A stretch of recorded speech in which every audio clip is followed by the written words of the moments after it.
The first method we'll look at is using historical values to estimate future velocity.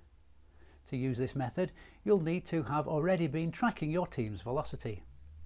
You can use your team's velocity from past sprints to calculate an average velocity.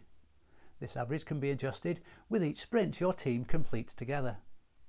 All you have to do is divide the number of completed story points into the number of sprints it took your team to complete them.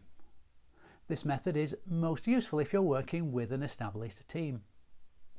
Before you decide to use this method of estimation, there are a few questions your team might want to consider. Has your team remained the same?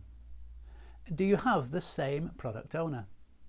Have your velocity estimations been made by the same people each time they've been calculated? Are you using the same tools and technology for this project as you have used before?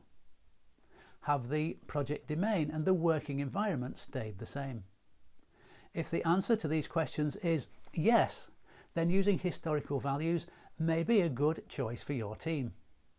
If too much has changed within your team recently, however, the historical values are likely to vary significantly and not provide an accurate average for future velocities. If you choose to use this method, think about using a range of values rather than one singular value.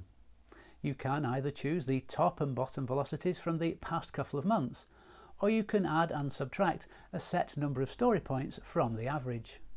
Remember, estimating velocity facilitates the delivery of value.